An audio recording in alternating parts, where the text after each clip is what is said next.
Part I Blizzard, Stranger, and the yellowed paper. The wind howled like a wounded beast through the San Juan Mountains, driving snow sideways against the weathered logs of Temperance Blackwood's cabin. She pressed dried yarrow leaves between her palms, the bitter scent filling her nostrils as she worked by candlelight. Outside, the Colorado winter of 1878 raged with particular vengeance, as if the mountain itself had taken offense at her presence. "Stubborn as a mule in mud," she muttered, echoing what the townsfolk down in Prospect Hollow said about her. A black woman, 40 years old and still unmarried, living alone up the mountain with more book learning than the town doctor. It was enough to set tongues wagging from here to Denver. The mortar and pestle ground rhythmically as she prepared another batch of willow bark tincture. Mrs. Patterson would need it come morning for her husband's mining cough, assuming the storm passed and anyone could make it up the trail. Temperance had long since learned to prepare for the worst and hope for merely bad. A sudden thud against her door made her freeze. Not the wind too solid, too deliberate. Another thud, weaker this time. She reached for the shotgun propped beside the fireplace, her movements practiced and calm. Living alone meant living ready. "Who's there?" she called, voice carrying the authority of someone who'd faced down worse than weather. "Please." The voice came muffled through wood and wind. "Please, ma'am, I'm freezing." Temperance peered through the frost-glazed window. A large figure slumped against her door, one hand still raised to knock. Snow had already begun to drift against his legs. She cracked the door, shotgun ready. The man who tumbled inside was tall, Lord. Was he tall with shoulders broad enough to fill her doorframe? Ice crystals clung to his dark beard, and his lips had turned an alarming shade of blue. He clutched a leather satchel to his chest like it held his very soul. "Thank you," he gasped, teeth chattering so hard she feared they'd crack. "Thank you, ma'am." "Don't thank me yet," Temperance said.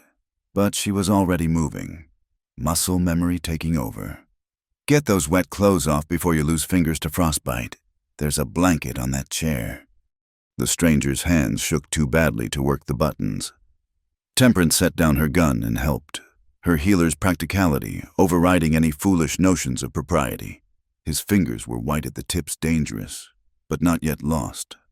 "What's your name?" she asked, rubbing his hands between hers to restore circulation. "Ezekiel," he managed through chattering teeth.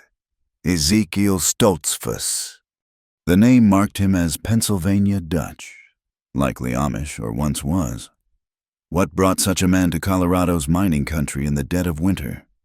"Well, Mr. Stoltzfus, you're lucky you found my door. Another hour in that storm and you'd be explaining yourself to St. Peter instead of me."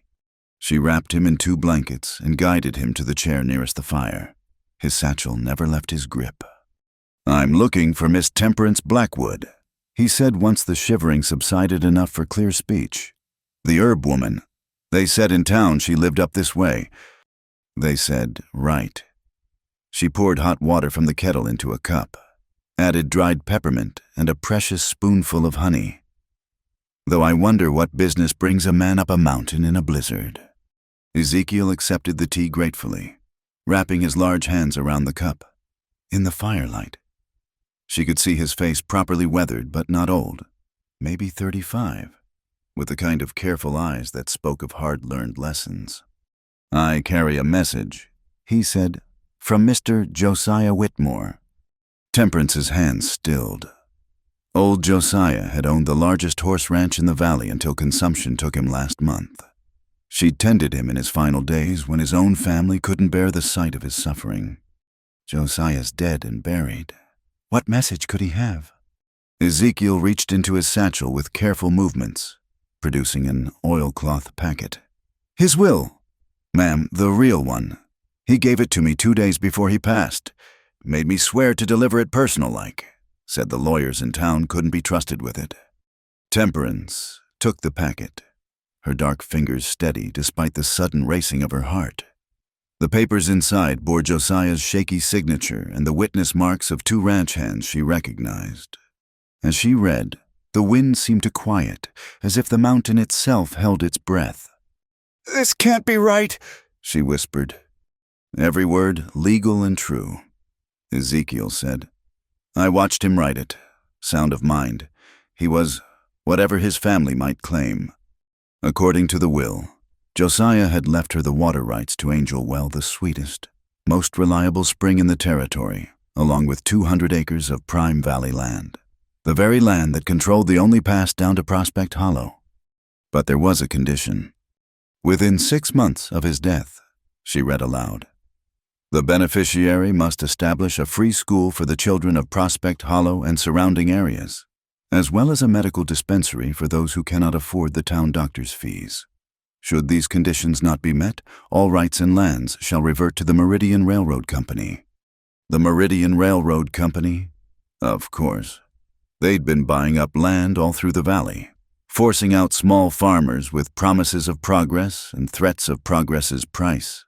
Their agent, a smooth-talking snake named Silas Weatherford, had tried 3 times to buy out Josiah. The old man had sent him packing each time. Why? Temperance asked. Why leave this to me? Ezekiel shifted in his chair, steam still rising from his tea. He said you were the only one who treated him like a man dying, not a wallet walking, said you had healing in your hands and learning in your head, and both were needed here. He paused. He also said Meridian would bleed this valley dry if they got that water. Temperance set down the papers, mind racing. Angel Well watered half the valley. Without it, the small farms would wither, the miners' families would suffer, and Meridian could buy the whole territory for pennies on the dollar. Mr. Stoltzfus, she said slowly, why did Josiah trust you with this? Something flickered across his face, guilt, perhaps, or old pain. I used to work for the railroad. Security, they called it. I know their ways. He met her eyes directly. I know what they do to people who stand in their path. And yet you're here. A man can change his path. Miss Blackwood can seek a better way. His large hands twisted in the blanket. I've seen enough taking. Maybe it's time I helped with some giving. Outside, the storm raged on. But inside the cabin, a different kind of tempest was brewing. Temperance looked at the papers again. A school, a dispensary, 6 months to build what the town had needed for 20 years. They'll fight this, she said. Tooth and nail, Ezekiel agreed. Silas Weatherford's had the sheriff in his pocket since last summer. Sheriff Dugan's a small problem. Meridian's got bigger guns than him. Temperance stood, pacing the small cabin. Her medicine shelf caught her eye rows of carefully labeled jars.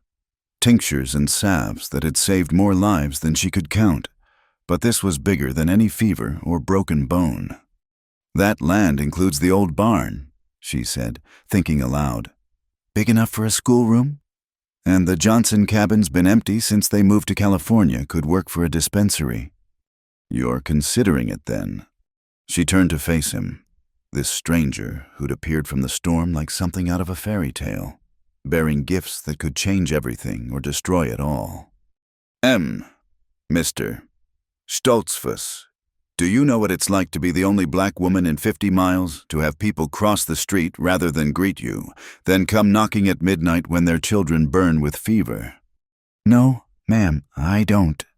They tolerate me because they need me. But a school teaching their children and a dispensary that might show up their precious Dr. McKinnon. She shook her head.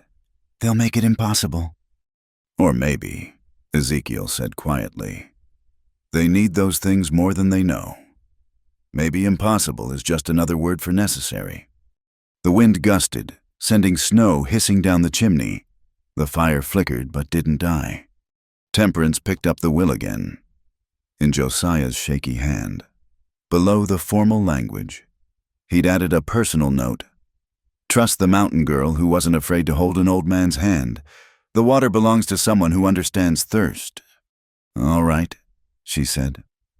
All right, Mr. Stoltzfus, you can sleep in the loft tonight. There's hay and spare blankets. Come morning, if this storm breaks, We'll go to town and file these papers proper. And if Meridian's already got wind of it—" Temperance smiled, and it wasn't a comfortable expression. "Then they'll learn what this mountain woman does when someone tries to dam up what flows free." Ezekiel stood, still wrapped in blankets, and extended one large hand. "Partners." Then she looked at his hand, calloused from work, steady despite the cold, and shook it firmly. "For now, we'll see what morning brings." As she banked the fire and prepared for sleep, Temperance couldn't shake the feeling that the storm had brought more than snow to her door.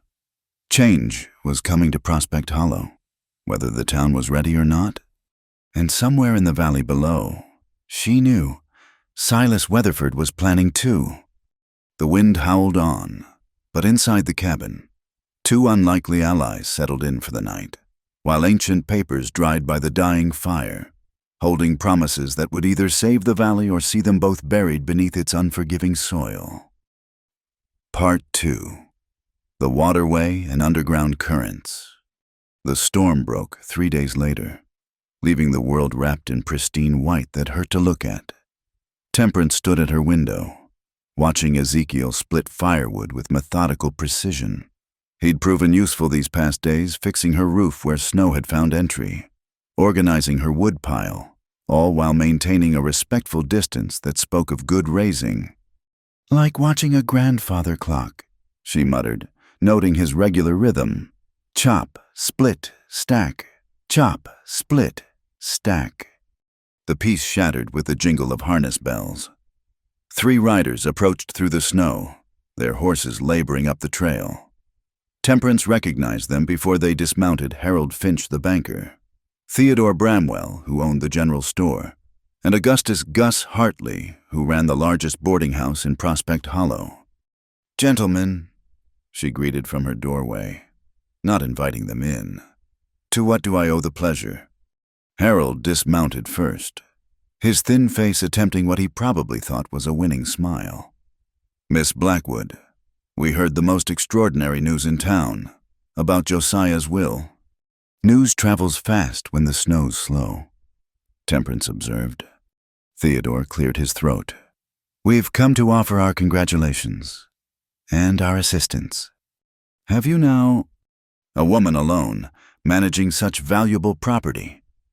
Gus let the words hang like icicles. "It's a considerable burden. We thought perhaps a partnership." "Or marriage," Harold interjected, smoothing his thinning hair. "A woman of your mature years might appreciate the security." Ezekiel's axe stopped mid-swing. He stood still as a statue, but Temperance could feel his attention sharp as a blade. "Gentlemen," Temperance said, her voice sweet as sorghum and twice as thick, "I appreciate your concern for my welfare. Truly touching how quickly you rode up here in such weather just to offer help." The 3 men preened slightly, missing her tone entirely. "However," she continued, "I've managed my own affairs for 20 years without requiring a man's name on my papers. I don't reckon I'll start now." Theodore's face flushed. "Miss Blackwood, you don't understand the complexities of water rights, of land management, of dealing with railroad men who'd sell their mothers for track-laying rights." She stepped onto her porch, arms crossed. "Which complexity did you think was beyond my comprehension?" Harold tried a different approach. "The conditions of the will require significant development. A school, a dispensary. These things need funding, connections." "They need water," Temperance cut in, "which I have. They need land, which I have. As for the rest, well, that's my concern, not yours." The 3 men exchanged glances. Gus stepped forward, abandoning pretense. "Silas Weatherford won't take kindly to this. The railroad has plans. The railroad can make new plans." "You don't know who you're crossing, woman." Ezekiel moved then, casual-like, but suddenly he stood between the men and the porch, axe still in hand. The lady's given her answer. Harold sneered. "And who might you be, her hired hand?" Just a man who knows when visiting time's over, Ezekiel replied mildly. The three men retreated to their horses, but Harold turned back. This isn't over, Miss Blackwood. Prospect Hollow has ways of dealing with those who don't fit. So do I, Mr. Finch, so do I. After they left, Temperance found her hands shaking not from fear, but from anger. Thank you, she said to Ezekiel. He shrugged. Wasn't nothing, though I'm curious why you turned down 3 proposals in as many minutes. Most women would call that a good morning's work. Despite everything. Temperance laughed. Lord help me if those are my best options. But her laughter died as she looked toward Angel Well, visible from her eastern window. Something was wrong.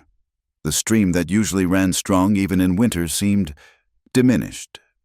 We need to check the water, she said. They took her mule.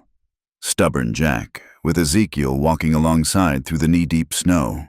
The path to Angel Well wound up through aspens and pine, beautiful in its winter coat but treacherous with ice. The spring itself sat in a natural bowl of rock, fed by underground channels that had run clear for longer than anyone remembered. But today, the usually robust flow had slowed to a trickle. That's not natural, Temperance said, dismounting. This spring's never run low, not in 20 years. Ezekiel knelt beside the water, studying the ground.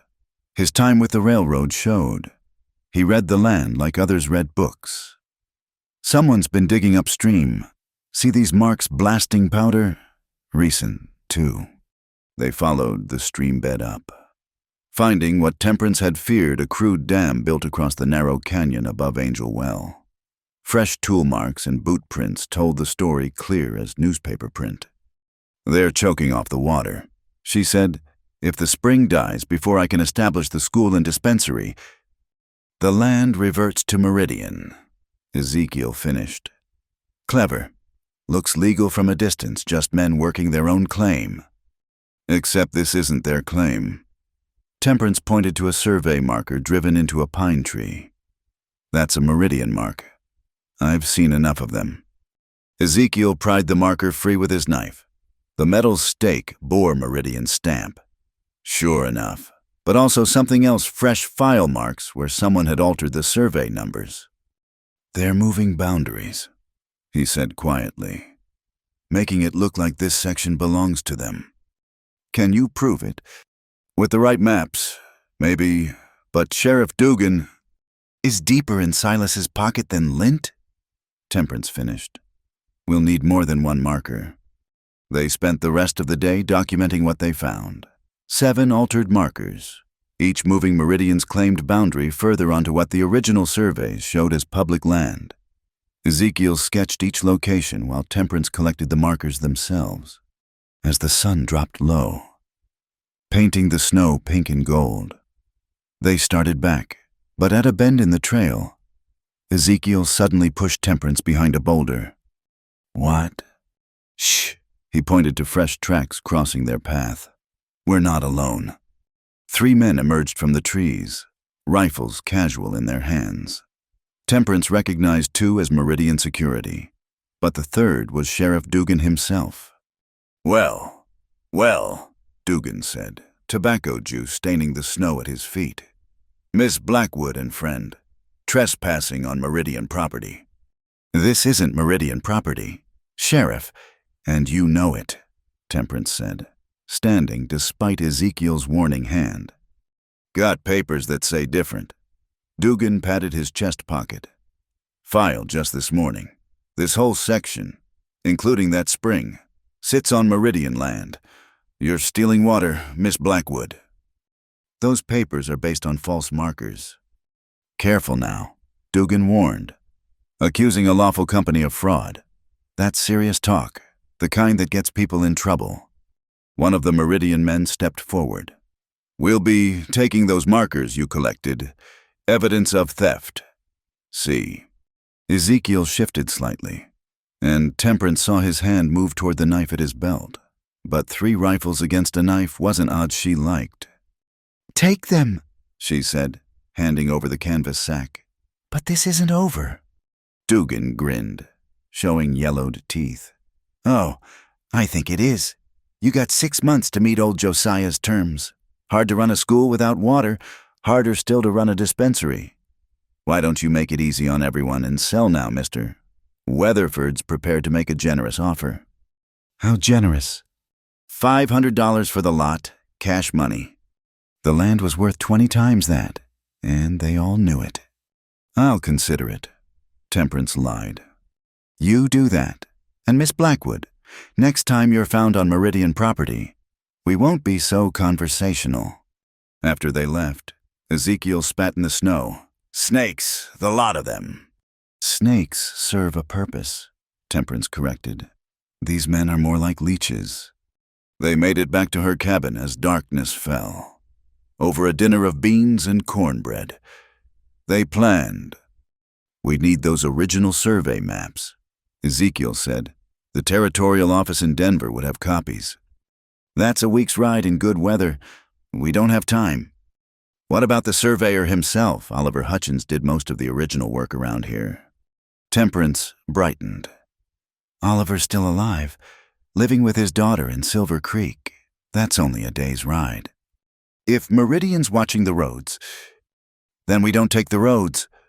She stood, pacing again. "There's an old Ute trail over Missionary Ridge, rough going, but passable. You're not going alone." She looked at him, this large, quiet man who'd appeared in her life like a gift and a complication wrapped in one package. "Mr. Stoltzfus, you've done enough. This isn't your fight." "Isn't it?" He leaned back, chair creaking under his weight. "I spent 5 years helping the railroad take what wasn't theirs, looked the other way when families got pushed off their land. Told myself it was progress." He met her eyes. "Maybe it's time I helped someone push back." Outside, a wolf howled, long and lonely. The sound raised goosebumps on Temperance's arms. "All right," she said. "We leave at first light. And Mr. Stoltzfus, better you should know now I don't ride side saddle." He smiled, the expression transforming his usually serious face. "Miss Blackwood, I'd be disappointed if you did."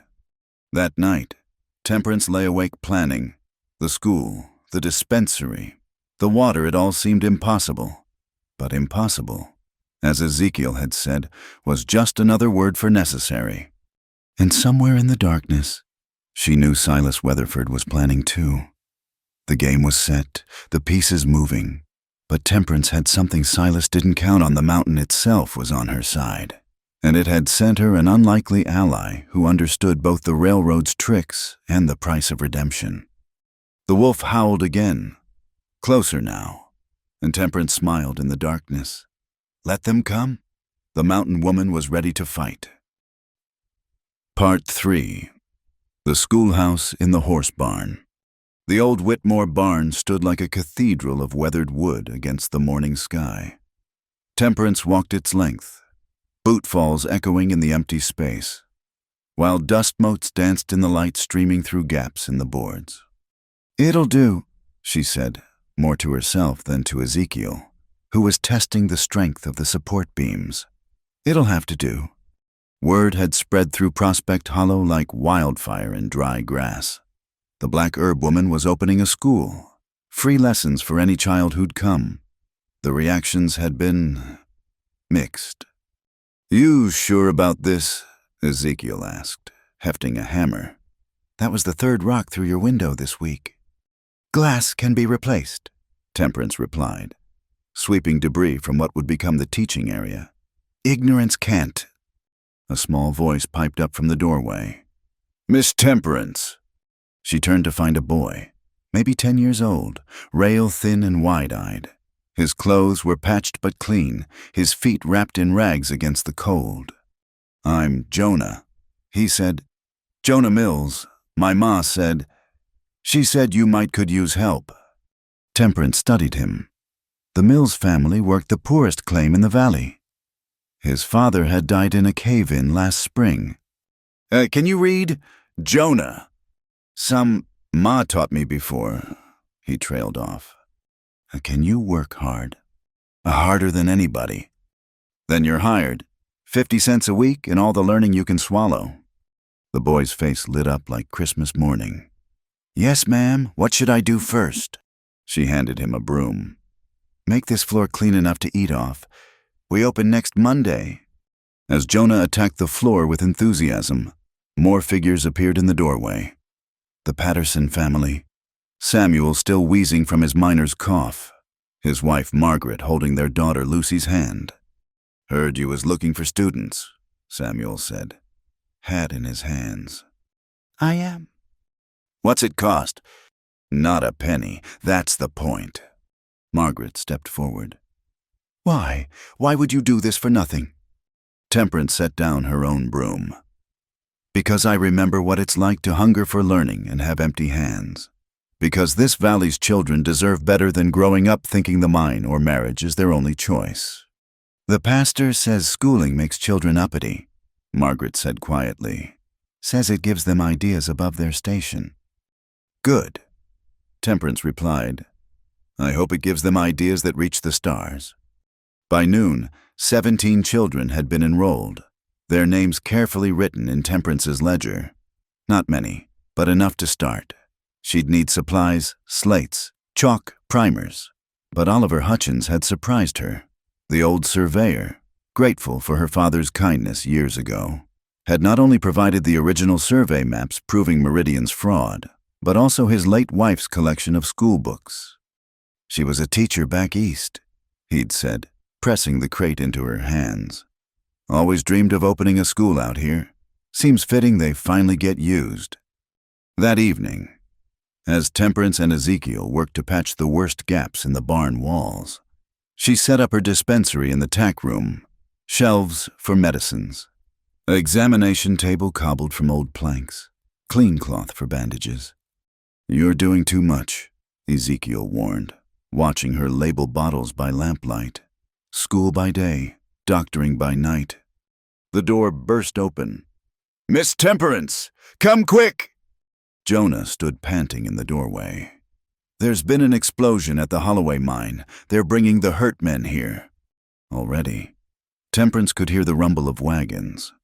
She grabbed her medical bag, mind shifting from teacher to healer without missing a beat.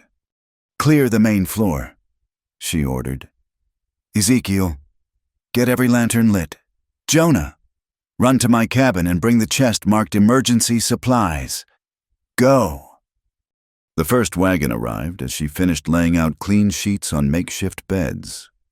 8 men, maybe more, all bearing the telltale burns and wounds of a gas explosion. Why here? She asked Tommy Holloway as they lifted his brother from the wagon. Why not Doc McKinnon? Tommy's face twisted. Doc's in Denver for the week. His substitute took one look and said there was nothing to be done, locked his office and went back to his bottle. Temperance's hands were already moving, assessing wounds, prioritizing the worst cases. Then we do it ourselves. Margaret Patterson, you've helped me birth babies tonight. You're a nurse. Samuel, get that fire roaring. We'll need hot water. Lots of it. Through the night they worked. Temperance moved between patients like a general commanding a battlefield, her voice steady and sure. She showed Margaret how to clean wounds, taught Samuel to watch for signs of shock, had young Lucy tearing cloth for bandages with serious determination. Ezekiel proved invaluable, his steady hands and stronger stomach making him perfect for the worst cases. When one miner's wound needed stitching, he held the lantern steady while Temperance worked, neither of them speaking of how the man's screams echoed in the barn. By dawn, all 8 men lived, battered, burned, but breathing. It's a miracle, Margaret whispered, exhausted but glowing with something like pride. It's medicine, Temperance corrected gently. And you helped work it. Sheriff Dugan arrived as the last patient was settled, Silas Weatherford at his side. The railroad man's suit was immaculate despite the early hour, his smile sharp as glass. Quite the operation you have here, Miss Blackwood, Silas observed, stepping fastidiously around a blood-stained cloth. Though I wonder if you have the proper licenses for such medical practice.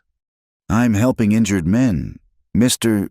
Weatherford, I didn't realize compassion required paperwork. Everything requires paperwork. He produced a document from his coat. Cease and desist order.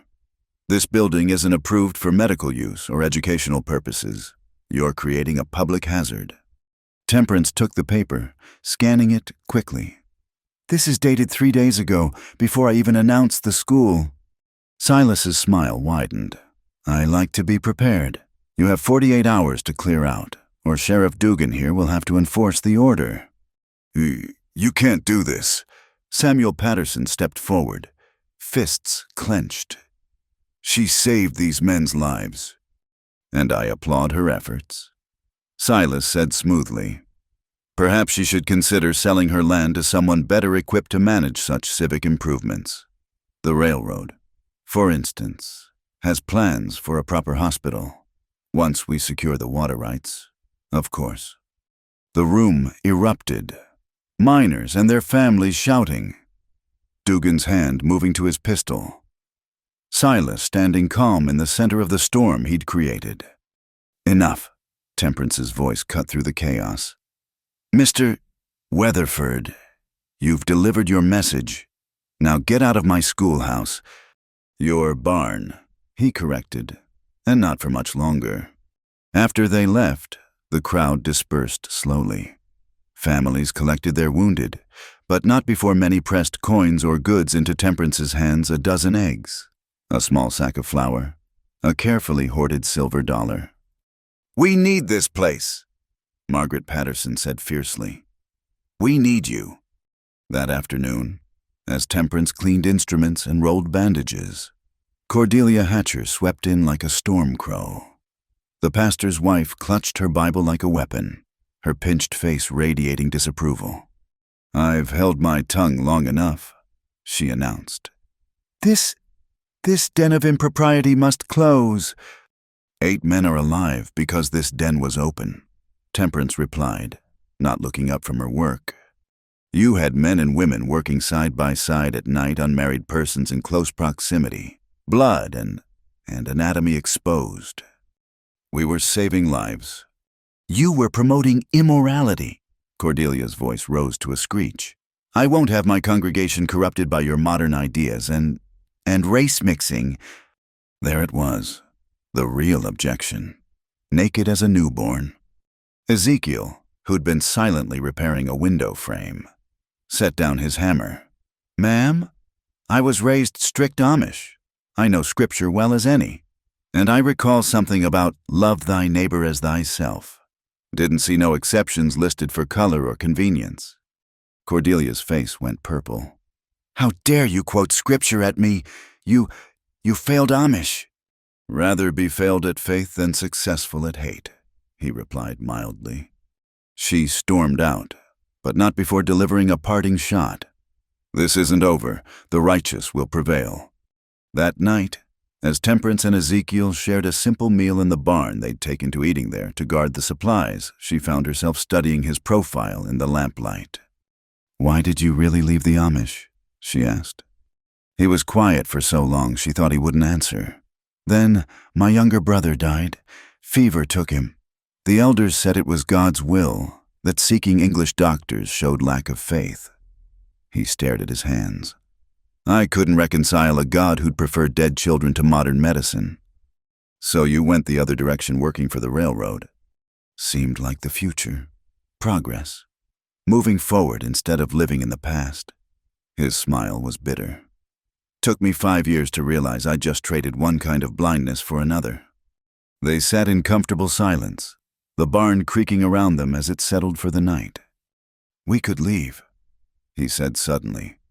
Take the money Weatherford offered. Go somewhere else. California, maybe. Start fresh where nobody knows either of us. Temperance looked around the barn at the medicine shelves, the carefully arranged school supplies, Jonah's small pallet in the corner where the boy had taken to sleeping to guard the school. Could we? She asked softly. Could you walk away knowing what Meridian will do to this place? Could I face myself knowing I had the power to help and chose comfort instead? He sighed. No, I suppose not. Then we stay, we fight, We probably lose, but at least we'll lose standing up." A sound outside made them both freeze. Footsteps, trying to be stealthy. Ezekiel reached for the rifle, but Temperance caught his arm. She recognized that particular pattern of movement. "It's all right," she called. "Come in, Jonah." The boy slipped inside, face grave. "Miss Temperance, I was down by the creek, saw men working by torchlight. They're building something at Coyote Gulch, something big." Temperance and Ezekiel exchanged glances. Coyote Gulch controlled the watershed that fed Angel Well. "A dam," Ezekiel said grimly. "They're going to cut off your water completely." "Then we'd better work fast," Temperance said, standing. "Jonah, first light tomorrow. You run to every family that owes me a favor. Tell them Temperance Blackwood is calling in their debts. We're going to have ourselves a proper school opening, and we're going to need every friend we've got." The boy grinned. "Yes, ma'am." As he scampered off to his pallet, Ezekiel shook his head. "You know Weatherford won't let this stand. That dam, the cease and desist, he's just getting started." "Good," Temperance said, steel in her voice. "Because so am I."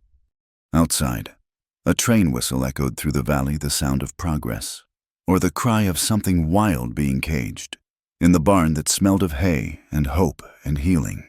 3 unlikely allies settled in for the night, knowing that tomorrow the real fight would begin. Part 4, The Ledger Exposed and the Bloody Market Day. The morning mist clung to Prospect Hollow like a guilty secret. Ezekiel crouched behind a stack of crates at the Meridian Railroad Depot, watching the early shift change. Beside him, Jonah fidgeted with the nervous energy. "You sure about this, Mr. Zeke?" "Sure as a man can be about stealing from thieves," Ezekiel murmured. He'd spent 3 days observing the depot's routines, noting when the office stood empty. "Remember, you're just a boy looking for work. If anyone asks." "I'm hoping to earn pennies loading freight," Jonah recited. "I know." The night supervisor emerged, yawning and stretching. He nodded to his replacement and ambled toward Main Street and his boarding house bed. Ezekiel counted to 50, then nudged Jonah. The boy scampered across the yard, all innocent angles and wide eyes. Through the window, Ezekiel watched him charm the day clerk, gesturing enthusiastically about his willingness to work. The clerk laughed, ruffled Jonah's hair, and pointed toward the loading dock. As soon as the clerk turned away, Jonah's hand darted out, snagging the ring of keys from the desk. He was back outside in seconds, the picture of dejected youth. "Smooth as butter," Ezekiel said approvingly as they slipped into the records office through the back door. "Your ma would tan your hide if she knew." "Ma's dead," Jonah said matter-of-factly. "Been taking care of myself since last winter." Ezekiel's hand paused on a filing cabinet. He'd assumed, but no matter. The boy had found his place with Temperance now. They worked quickly. Ezekiel knew Meridian's filing system from his old days, knew which drawers held the real business. Soon they had it a leather-bound ledger filled with coded entries. "What's it say?" Jonah whispered. Ezekiel's face darkened as he read, "Payment records, bribes, mostly. Look here, Sheriff, monthly retainer, $50. That's Dugan. And this CH, community relations, $20 weekly. CH. We'll find out." He pulled out papers, sketching quick copies of the most damning entries. "Lord have mercy. They've bought half the town." A door slammed somewhere in the building. Ezekiel shoved the ledger back, grabbed Jonah's shoulder. "Time to go." They slipped out as voices approached, melting into the morning crowd at the market. Ezekiel's heart hammered. But they'd done it. They had proof. The market square buzzed with unusual energy. Word had spread that today Silas Weatherford would hold a public auction for water rights, claiming Temperance had violated her agreement by operating illegally. "It's not even been 2 months," Margaret Patterson protested to anyone who'd listen. Legal technicalities, Harold Finch replied smoothly. He stood near the auctioneer's platform, ledger in hand. Miss Blackwood operated medical and educational facilities without proper permits. That voids the will's conditions. Temperance arrived like a queen walking to war. She'd dressed carefully, her best dark dress, hair pinned severely, medical bag in one hand and a rolled document in the other.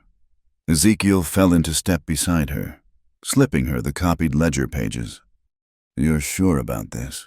he asked quietly. "As sure as Moses facing Pharaoh," she replied. The crowd parted as she approached the platform where Silas Weatherford stood, all oiled charm and sharp smiles. "Miss Blackwood," he called out, "come to bid farewell to your little experiment." "Come to show this town what you really are," she replied, voice carrying clearly. She unrolled her document, a hand-drawn map of the watershed, marked with elevations and flow patterns. Oliver Hutchins had helped her prepare it, his surveyor's expertise making it undeniably accurate. "Folks of Prospect Hollow," Temperance addressed the crowd, "you're being sold a bill of goods. This map shows how Meridian's been choking off our water. See here Coyote Gulch, where they've built an illegal dam, and here where they've diverted Snowmelt Creek into their own holdings." Preposterous accusations. Silas scoffed. "Where's your proof?" "Right here." She held up the ledger copies. "Payments to Sheriff Dugan, to Harold Finch, to—" She paused, meeting Cordelia Hatcher's eyes in the crowd. "Others who've been spreading lies about my work." The crowd stirred uneasily. Cordelia's face had gone white as flour. "Forged documents," Silas declared. "This woman's desperate to keep her illegal claim." A rumbling cut him off. Not thunder, something worse. Up the valley, a wall of muddy water burst into view, racing down the usually dry channel that ran along Market Street. "The dam!" someone screamed. "The dam's burst!" Chaos erupted. The flash flood, born from Meridian's shoddy construction at Coyote Gulch, surged through the market, tables overturned, goods scattered, people scrambled for higher ground. A child's scream cut through the panic. Little Timothy Morrison, barely 5, clung to an overturned wagon as the water rose around him. Without thought, Temperance plunged into the torrent, the water thick with mud and debris, pulled at her skirts. She fought toward Timothy, aware of Ezekiel splashing in behind her. "The platform!" Ezekiel shouted. "Get him to the platform!" Together they struggled through the current. Temperance reaching Timothy just as his grip failed. She caught him, held him high, pushed toward where others were pulling people to safety. Sheriff Dugan stood on the platform, shouting orders that no one heeded. "Arrest her," he bellowed, pointing at Temperance. "She caused this sabotage." "You fool!" Samuel Patterson roared back. "She's saving lives while you're flapping your gums." The flood receded as quickly as it came, leaving Market Street a muddy disaster. Temperance, soaked and filthy, still holding Timothy, face down Dugan. "Arrest me, then," she said quietly. "But first, explain to these people why Meridian built a dam with no spillway. Explain why they used cheap materials and rushed construction." Ezekiel stepped forward, water still dripping from his clothes. "Or better yet, explain this." He held up the original ledger somehow. In the chaos, he'd liberated it from Harold Finch's dropped case. "Your name's all through this book. Sheriff, monthly payments for keeping the peace. That's your signature." Dugan's hand went to his gun, but a dozen miners stepped forward, their own weapons visible. "I wouldn't," Tommy Holloway said conversationally. "Not unless you fancy explaining to the territorial judge why you drew on unarmed folks." "This isn't over," Dugan snarled, but he backed down. Silas Weatherford, somehow still immaculate despite the chaos, smiled coldly. "Indeed it's not. This changes nothing regarding the water rights. Actually, it changes everything." The voice came from the crowd. A man stepped forward, a middle-aged, travel-worn, wearing a badge that caught the light.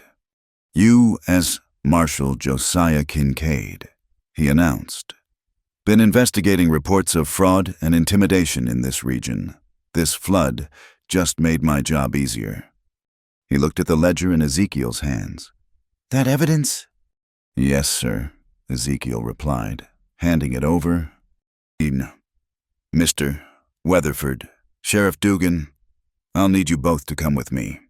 Questions to answer about interstate commerce violations." "This is ridiculous," Silas protested. "I have lawyers." "Good. You'll need them."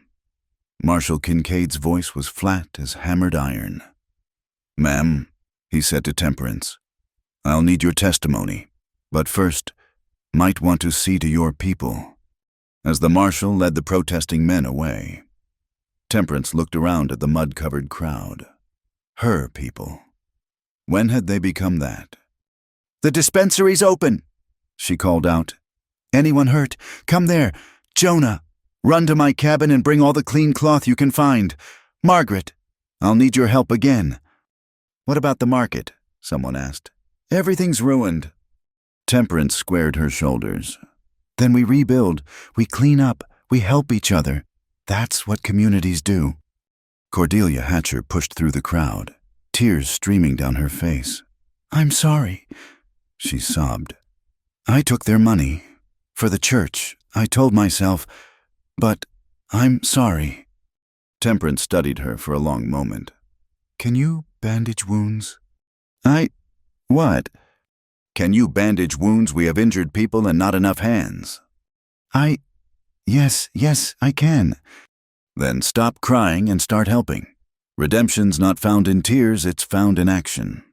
As the sun climbed higher, Prospect Hollow transformed.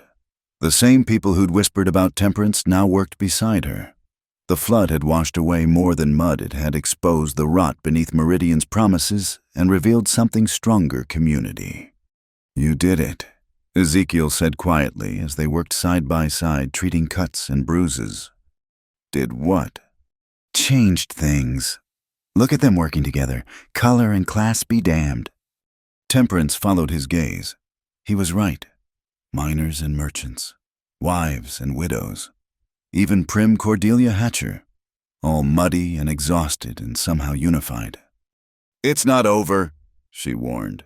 "Meridian has deeper pockets than one marshal can empty." "Maybe, but now they know we'll fight, and we know we're not alone." Young Timothy Morrison, cleaned up and bandaged, tugged at Temperance's skirt.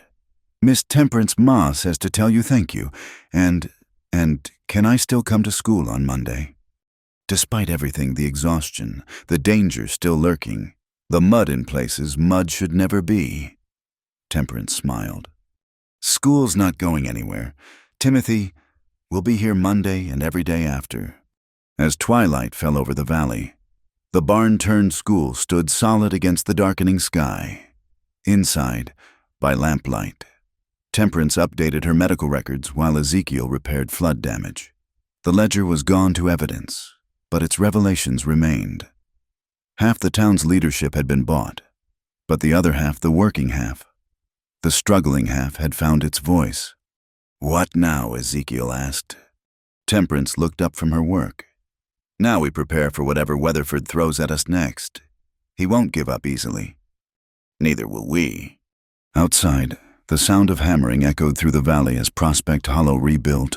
The water still flowed, for now. The school still stood, for now. And in the morning, children would still come to learn, drawn by the promise of something better than the lives their parents had known. It wasn't victory, not yet, but it was hope. And in the harsh mathematics of the frontier, hope counted for more than gold.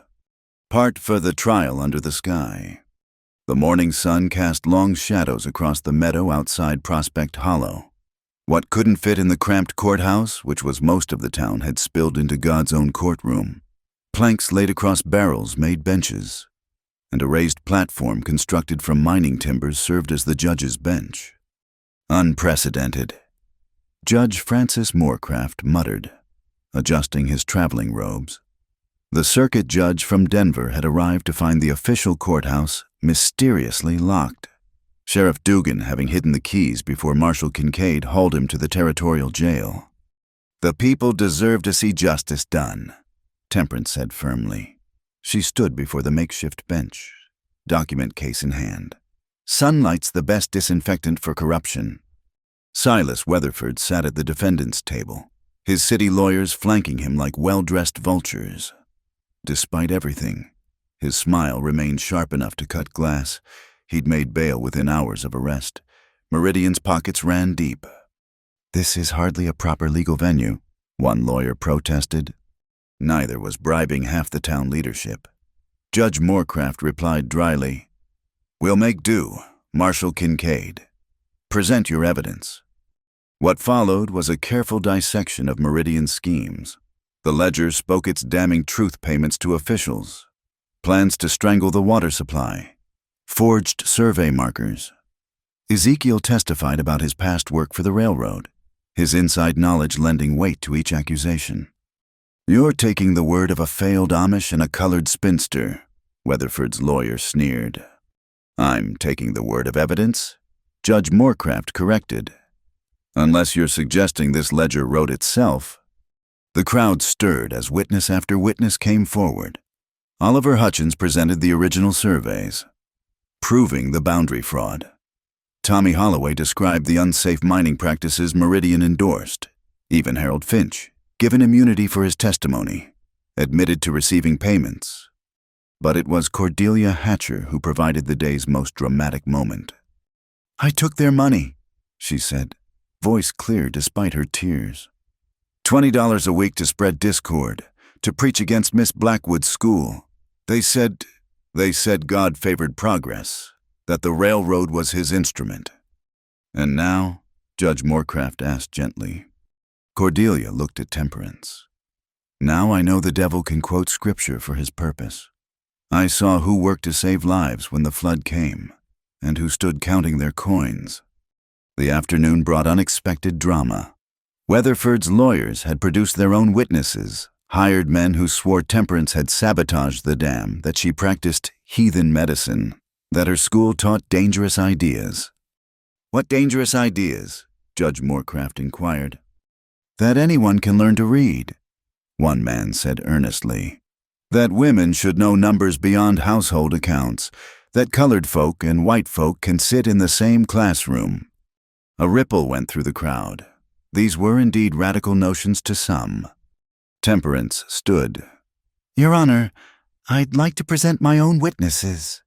One by one, her students came forward, little Lucy Patterson, reading from a primer with careful precision. Jonah Mills, solving arithmetic problems on a slate. The Morrison boy, reciting the preamble to the Constitution in a clear, proud voice. These children learned in 2 months what some never learn. Temperance said, "Is knowledge dangerous only to those who profit from ignorance?" But the real turning point came when Margaret Patterson took the stand. "My husband's alive because of Miss Blackwood," she said simply. When the mine gas exploded, Doc McKinnon was gone and his substitute was drunk. She worked through the night, teaching us all how to help. 8 men breathing today who wouldn't be without her. Practicing medicine without a license, Weatherford's lawyer pounced. "Saving lives without permission," Margaret shot back. "Which law matters more, the one written in books or the one written in our hearts?" Judge Moorcraft held up a hand for silence. "Mr. Weatherford, do you have anything to say in your defense?" Silas stood, smoothing his vest. "Your Honor, I'm a businessman. I see opportunity where others see obstacles. Yes, I made arrangements with local officials. That's how business is done. As for the water situation, we were simply maximizing the resource efficiency." A child's cry cut through his words. Young Timothy Morrison had been trying to reach his mother when 2 of Weatherford's hired men blocked his path. One man pushed the boy roughly aside. The meadow erupted. Miners surged forward. Mothers shrieked, and suddenly guns appeared on both sides. "Nobody move!" Marshal Kincaid shouted, but his voice was lost in the chaos. Then, clear as a mountain stream. The church bell began to ring. Not the regular Sunday calling, but the rapid, urgent pattern reserved for fires and disasters. Temperance stood at the platform's edge, pulling the rope they'd rigged to the old bell brought from town. "Stop," she called between peals. "Look at yourselves. Look at that child." The crowd hesitated. Timothy lay in the dust, crying more from fear than hurt. The armed men faced each other across a gap that seemed to grow wider with each second. "Is this what we've become?" Temperance continued, still ringing the bell. "So twisted by greed and fear that we'd spill blood at a child's cry. That boy could be any of ours. Will we let him grow up in a world where might makes right, where money matters more than mercy?" Slowly, weapons lowered. Someone helped Timothy to his feet. The moment of violence passed like a summer storm, leaving everyone a bit shaken and somehow cleaner. It was Cordelia Hatcher who moved first. The pastor's wife walked deliberately to where Timothy stood and knelt beside him, checking for injuries. Then, finding only scrapes, she looked at the hired gun who'd pushed him. "Shame," she said quietly, but her voice carried, "Shame on any man who'd lay hands on a child." The gunman stepped back, suddenly unable to meet anyone's eyes. Judge Moorcraft banged his gavel on the makeshift bench. "I've seen enough, Mr. Weatherford. The evidence clearly shows a pattern of fraud, bribery, and intimidation. While these are matters for territorial and federal courts to fully prosecute, I can rule on the immediate matter." He turned to address the crowd. "The water rights and land specified in Josiah Whitmore's will legally belong to Miss Temperance Blackwood. Any interference with her establishment of a school and dispensary constitutes criminal action. Furthermore, Meridian Railroad must pay damages for the illegal dam and its consequences." "This is an outrage," Weatherford snarled. "You haven't heard the last—" "Actually, Mr. Weatherford, I believe we have." Marshal Kincaid stepped forward, producing a new set of papers. "Telegraph came this morning. Federal investigation into Meridian's practices across 3 territories. You're to surrender your passport and remain in custody pending trial." As Weatherford was led away, still protesting, the crowd began to disperse. But Temperance noticed a stranger at the meadow's edge, a man in a decent suit who'd watched the entire proceedings with keen interest. He approached as she climbed down from the platform. "Miss Blackwood, my name is William Thornberry. I represent a group of investors interested in ethical development of the Western Territories." "Not interested in selling," Temperance said flatly. "Not here to buy." Thornberry assured her, "Here to learn. What you've built here, education and medical care tied to community development, it's a model worth replicating. We'd like to fund expansion of your work." Temperance studied him carefully. "And in return, you teach others how to do what you've done. Create a network of such institutions across the frontier." Before Temperance could respond, Ezekiel appeared at her elbow. "Everything all right?" "Mr. Stoltzfus," she said. "Meet Mr. Thornberry. He wants to spread our dangerous ideas." Thornberry smiled. "Ideas are only dangerous to those who fear change. What you've proven here is that community investment yields better returns than extraction. We'd like to invest in that future." "We'll think about it," Temperance said carefully. "Right now, we have a school to run and patients to tend." As Thornberry departed, leaving his card, Ezekiel shook his head. From outlaw to model citizen in one afternoon, quite a journey. "Journey's not over," Temperance reminded him. "We won today, but there'll be other Weatherfords, other schemes. The price of justice is eternal vigilance." "Then we'd better stay vigilant." Ezekiel agreed. Together. The word hung between them, weighted with meaning. Somewhere in the past weeks, between crises and confrontations, they'd become partners in more than just legal battles. As the sun set over Prospect Hollow, casting the valley in gold and shadow, the town began to reshape itself. The school would stay open. The dispensary would serve all who needed it, and the water would flow free, as old Josiah had intended. "You know what this means?" Jonah asked, appearing at Temperance's side with his eternal enthusiasm. "What's that?" "We're going to need more books, lots more books, maybe even a library." Temperance laughed, the sound carrying across the meadow like a promise. "Then we'd better get building." The bell still hung from its improvised frame, ready to call the community together again when needed. And as the first stars appeared in the darkening sky, it seemed to Temperance that justice, like water, would always find its way sometimes through the straightest channel, sometimes by winding paths, but always, eventually, flowing toward the light. Part 6. You'll drown in my desire. The rain came gentle that evening, pattering against the barn roof like whispered secrets.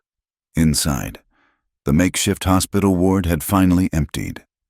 The last patient sent home with careful instructions and a bottle of willow bark tincture. Temperance stood among the scattered evidence of the day's chaos-bloodied bandages, empty medicine bottles, the lingering scent of carbolic acid and fear. "You should rest," Ezekiel said from the doorway. He'd been hauling water from the well, his shirt damp with rain and exertion. "Been 3 days since you've had proper sleep." "Sleep's a luxury I can't afford," Temperance replied, but her hands trembled slightly as she stoppered the last bottle. The weight of recent events, the trial, the confrontation, the endless stream of injured and ill had carved deep lines around her eyes. Even mountains need rest, or they crumble. He moved into the barn, his presence somehow making the large space feel smaller, warmer. "Sit, I'll finish cleaning." "I don't need—" Temperance. Just her name, but the way he said it stopped her protest. Not a command, but a plea wrapped in understanding. She sank onto a hay bale, suddenly aware of how her bones ached. Around them, the barn held the quiet that comes after storms, when the world takes stock of what remains. "I keep thinking about Josiah," she said quietly. "How he saw all this coming, the water wars, the railroad's greed. Why trust me with stopping it?" Ezekiel set down his bucket and settled beside her, careful to leave proper space between them. "Maybe because he knew you wouldn't stop at just stopping it, you'd build something better in its place.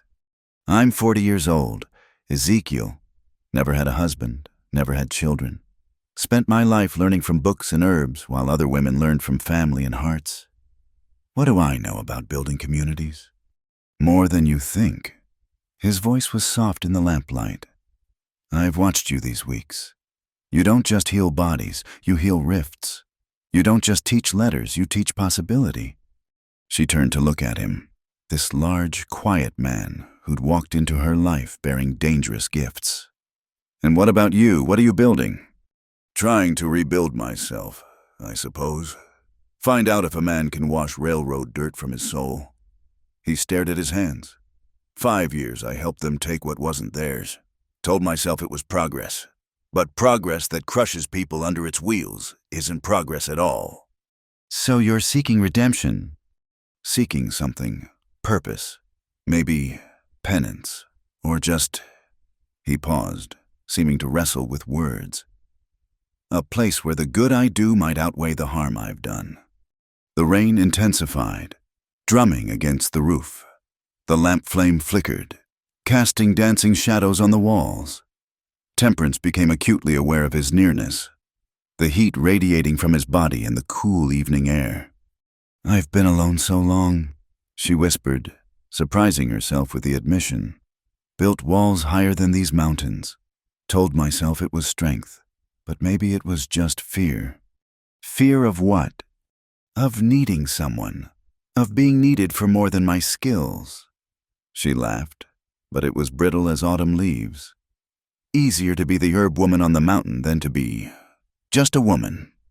Ezekiel shifted slightly closer. "You could never be just anything, Temperance Blackwood." The way he said her full name sent something shivering through her. She'd heard it spoken in anger, in dismissal, in grudging respect, but never quite like this, as if each syllable was something precious. "I'm not an easy woman," she warned. "Set in my ways, sharp-tongued, more comfortable with plants than people." "I'm not an easy man," he countered. "Carry ghosts, dream of tracks being laid over bones, sometimes wake thinking I still work for them. Quite a pair we make. Maybe that's the point. Maybe broken people fit together better than whole ones." She looked at him then, really looked, saw the pain carved into the lines of his face, but also the hope beginning to bloom there, felt an answering bloom in her own chest, terrifying and wonderful. "Ezekiel," she began, then stopped. How did one speak desires locked away for decades? How did one admit to loneliness so profound it had become part of your bones? He seemed to understand, slowly, telegraphing his intent. He raised one large hand to her face. His thumb brushed her cheek, calloused but gentle.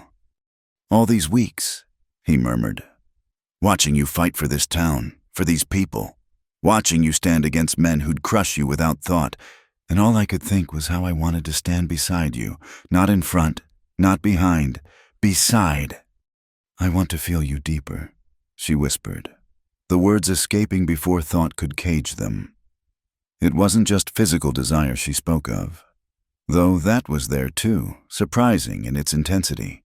She meant deeper in her life, her purpose, her carefully guarded heart. Ezekiel's eyes darkened.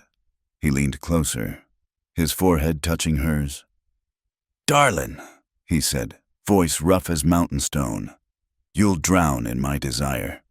Not a warning, but a promise. Not conquest, but mutual surrender. Their lips met. Soft at first, tentative as dawn breaking, then deeper, hungrier, years of loneliness seeking solace in shared warmth. His hands tangled in her hair, pins scattering like tiny surrenders. Her fingers gripped his shoulders, anchoring herself in the solid reality of him. When they broke apart, breathing hard, the barn seemed to spin gently around them. "I should go," he said, but made no move to leave.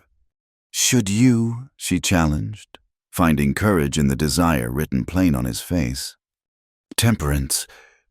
Her name again. This time a prayer and a question rolled into one. "I'm not a blushing girl. Ezekiel, I know what I want. The question is, do you—" For answer, he kissed her again, deeper this time, and she tasted promise on his lips. When his hands found the buttons of her collar, she didn't stop him. When her own fingers worked at his shirt, he helped her.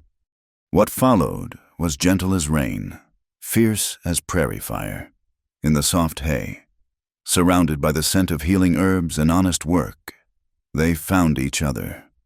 Not the frantic coupling of youth, but the deliberate joining of souls who'd waited long enough to know the value of what they shared. He mapped her body like territory he intended to cherish, each touch a vow. She answered with her own exploration, marveling at the contrast of strength and tenderness.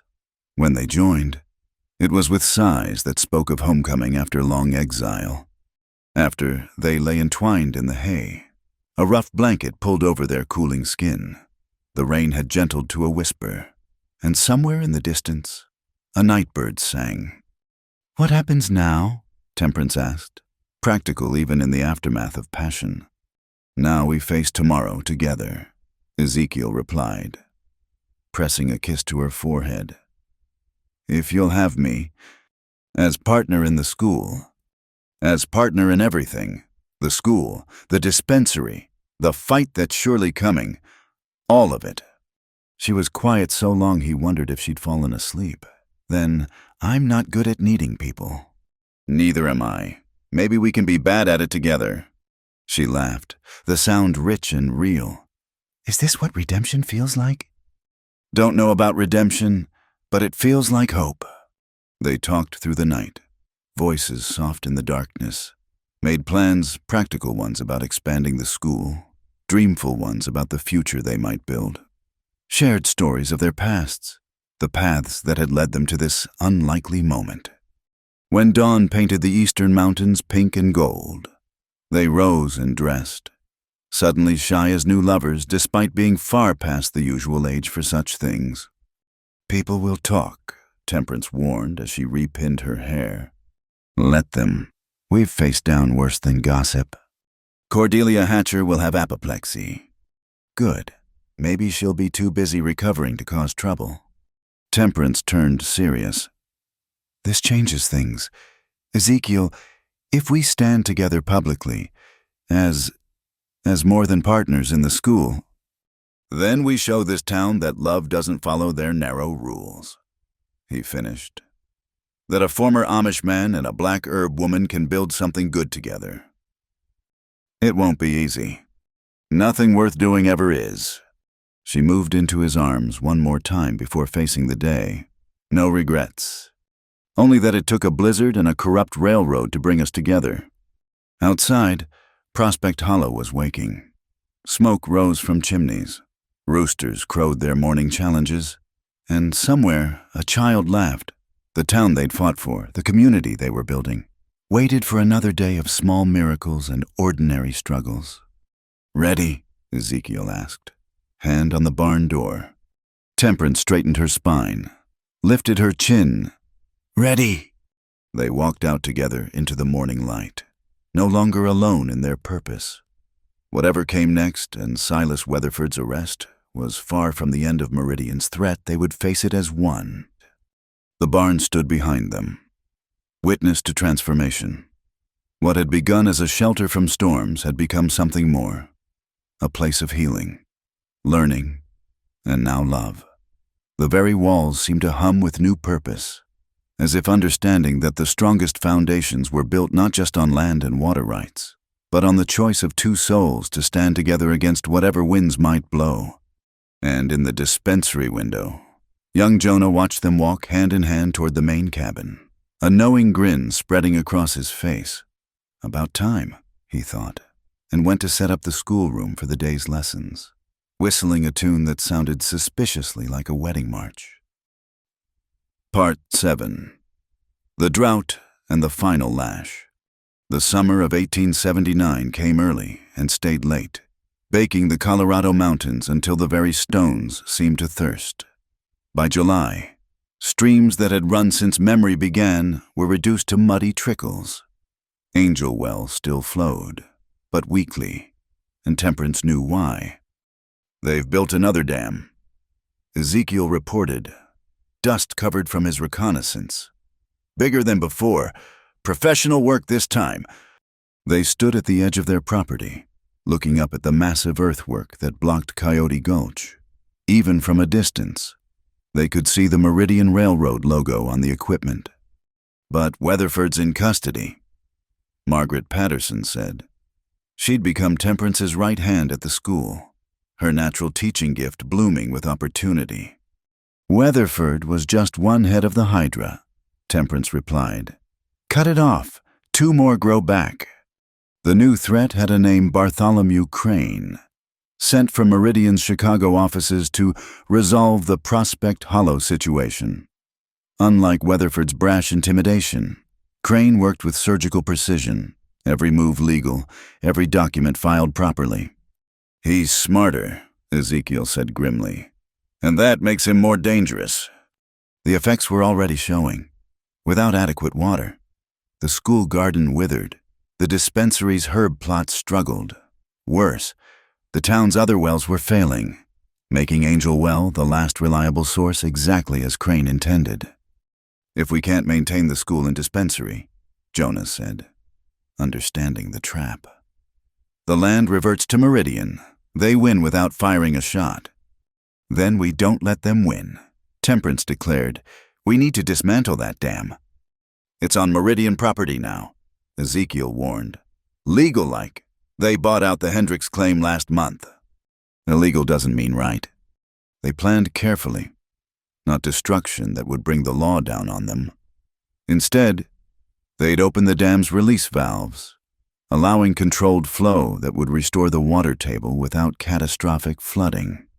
It's dangerous, Samuel Patterson said at the planning meeting. They'll have guards. Everything we've built is at stake, Temperance countered. The school, the dispensary, the very life of this valley. Are we going to let them choke us out through legal maneuvering? One by one, hands rose, minors who'd learned to read at her school, mothers whose children she'd saved. Even Cordelia Hatcher, transformed from enemy to fierce ally. When? Tommy Holloway asked simply. New moon, 3 nights hence. They moved through darkness like ghosts. 30 souls united in purpose. Temperance led, her knowledge of every trail and gulch invaluable. Ezekiel commanded the technical team miners who understood demolition but would use their skills for preservation, not destruction. The dam loomed against the stars, a monument to greed. As expected, guards patrolled the perimeter, but the miners knew patience, knew how to move silent as ore veins through the earth. There, Ezekiel whispered, pointing to the release mechanism. Open those gates gradual-like. The water finds its natural course. They worked in shifts, some keeping watch while others wrestled with the massive wheel that controlled the spillway.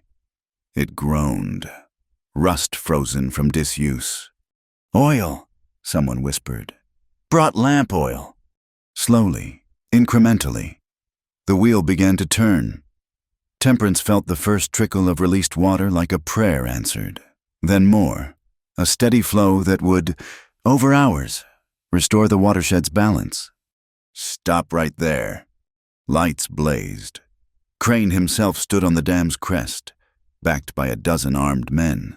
But these weren't local toughs. These were Pinkertons, professional and deadly. Sabotage, Crane said conversationally. Destruction of private property. Conspiracy. Oh, Miss Blackwood, you've given me exactly what I needed. But Temperance smiled. Have I, Mr. Crane, look closer at what we've done? He frowned, studying the scene. The spillway was open.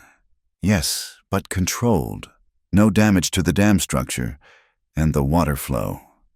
We've opened a legal spillway, Ezekiel explained, to prevent catastrophic failure. See those cracks in your dam face, the pressure buildup from blocking natural flow. Any engineer would confirm the necessity. You're no engineer. Actually, I am. A new voice from the darkness. William Thornberry stepped into the light, accompanied by Marshal Kincaid and, surprisingly, a photographer, certified by the Territory of Colorado. I've been documenting the structural failures in this dam for weeks. Crane's composure cracked. This is private property. Subject to territorial safety regulations, Marshal Kincaid interrupted. Mr. Thornberry's report shows imminent danger of catastrophic failure. These good people may have just saved lives. But Crane had one more card. Regardless, the water shortage has prevented Miss Blackwood from meeting her obligations. The school has failed. Has it? Temperance gestured to the crowd. In the lamplight, children stood among the adults, her students, brought by their parents to witness this moment. One by one, they stepped forward. I can read now, Lucy Patterson said clearly. I can write my name and do sums. I learned about the Constitution, Timothy Morrison added, about rights and representation. Miss Temperance taught me to set bones. An older student volunteered. Helped Doc McKinnon just yesterday. More voices, a chorus of achievement. The school hadn't just survived the drought, it had flourished despite it. And the dispensary, Crane challenged. Cordelia Hatcher stepped forward. 23 people treated this month alone. Births assisted, wounds tended, fevers broken, all documented. She held up a ledger. I've been keeping records. Seems I have a head for numbers after all. Crane's face contorted. In desperation, he grabbed a whip from one of his men, not to use, perhaps, but as a threat. The crowd tensed. You think you've won? He snarled. Meridian has resources you can't imagine. We'll bury you in litigation, dry up your funds. The whip cracked, whether by design or accident. It caught Ezekiel across the shoulder as he moved to shield Temperance, leaving a red line through his shirt. That was Crane's mistake. The crowd surged forward. Not violent, but implacable. Mothers and minors, students and shopkeepers, moving as one. The Pinkertons, professionals though they were, knew when they were outnumbered and, more importantly, when they were wrong.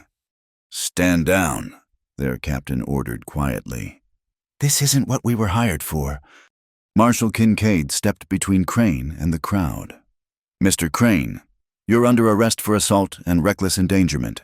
That dam will be properly modified under territorial supervision, and Meridian Railroad will face federal investigation for interstate water rights violations." As Crane was led away, still protesting, Temperance knelt beside Ezekiel, examining the whip cut. "It's nothing," he said, but she saw him wince.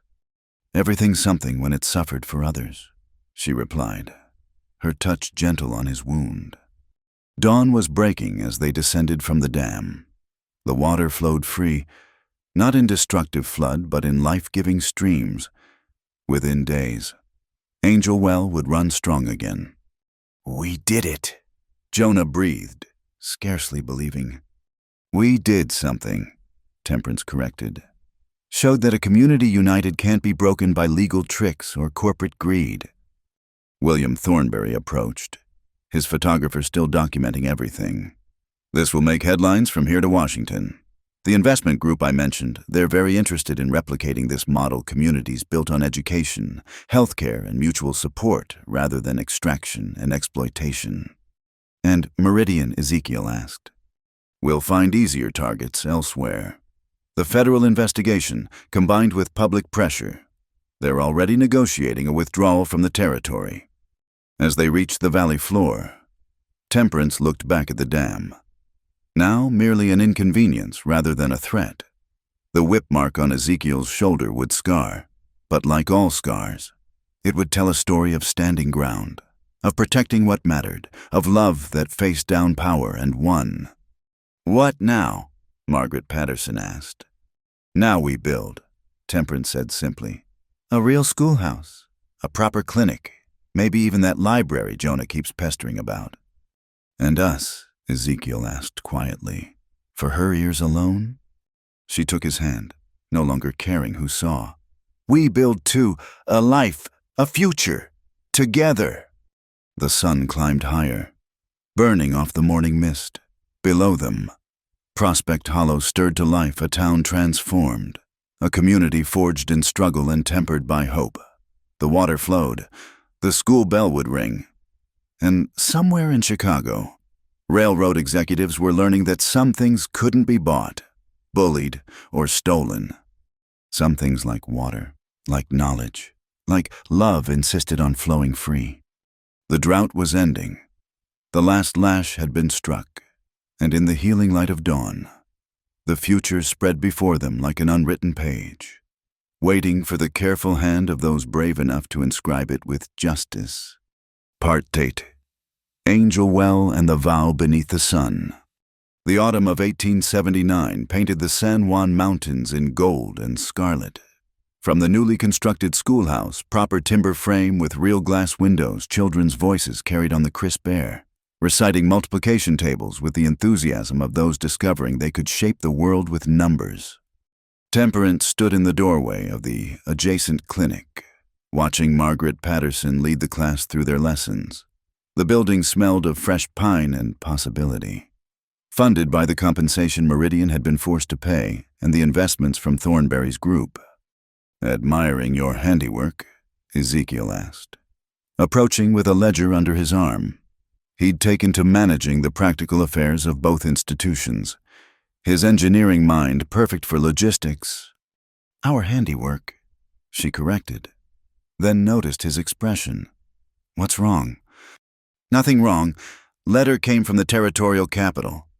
He handed her the envelope, trying to suppress a smile. "Seems the territory of Colorado wants to officially recognize your medical practice. Full licensing." Temperance read the document twice, scarcely believing. "They're certifying my experience, 20 years of healing without their permission. And now they acknowledge what everyone here already knows? You're a doctor, official as any man with a diploma from back east. She pressed the paper to her chest, overwhelmed. Through the window, she could see the whole of Prospect Hollow's smoke rising from chimneys, the new telegraph lines connecting them to the wider world, the restored flow of Angel Well feeding gardens and homes alike. Temperance Mr. Ezekiel Jonah came running, no longer the skinny orphan but a strong young man of 12, appointed as official assistant teacher.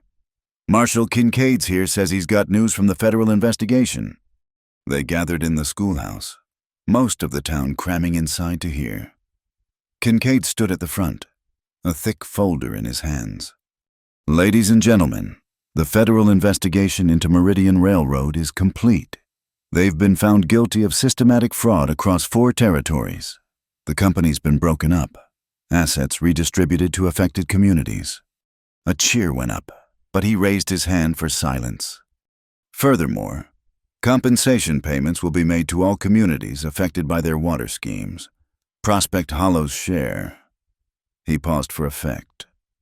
$40,000. The silence was deafening, then erupted in pandemonium. $40,000 enough to build a proper hospital, expand the school, even bring in additional teachers and medical staff. There's more. Kincaid continued, the federal government is establishing new water rights protections, based partly on what happened here. They're calling it the Blackwood-Stoltzfus Act. Temperance gripped Ezekiel's hand. Their names, linked in law, protecting water rights for communities across the West. One last thing, Kincaid said, his official manner softening. Bartholomew Crane was convicted. He'll serve 5 years. Sheriff Dugan got 3, Silas Weatherford. He smiled grimly. Seems he tried to bribe a federal judge. That bought him 10 years in Leavenworth. Justice. Not perfect, not complete, but more than Temperance had dared hope for when Ezekiel first stumbled through her door in that blizzard. Over the following weeks, Prospect Hollow transformed. The compensation money was allocated democratically, the town voting on priorities. A library, as Jonah had wanted. A proper hospital with surgical facilities, expansion of the school to include older students. But for Temperance, the greatest change was personal. Living openly with Ezekiel had shocked some, delighted others, but mostly had simply become part of the town's new normal. The herb woman and the reformed railroad man, building something together that neither could have managed alone. We should make it official, Ezekiel said one evening as they walked beside Angel Well. The spring ran strong and clear, its water rights now protected by federal law. Make what official? Temperance asked, though her heart already knew. Us marriage, if you'll have me. She stopped walking, studied his face. I'm 41 years old. Ezekiel, set in my ways, the chance for children likely past. I'm not marrying you for children. I'm marrying you, for the way you fight for what's right, for how you see possibility where others see problems, for the way you make me want to be better than I've been. I snore, she warned, and I'll always put healing before housekeeping. I talk in my sleep, sometimes about the railroad days, and I can't cook worth a damn. They stood there, cataloging their faults like treasures, until laughter overtook them. Yes, Temperance said simply, yes, I'll marry you. The wedding took place on a crystal October morning, right beside Angel Well. The whole town attended, even those who'd once crossed streets to avoid the black herb woman. Cordelia Hatcher, now the school's mathematics teacher, stood as witness. William Thornberry had come from Denver to give Temperance away, since you're the closest thing to family I've found out west.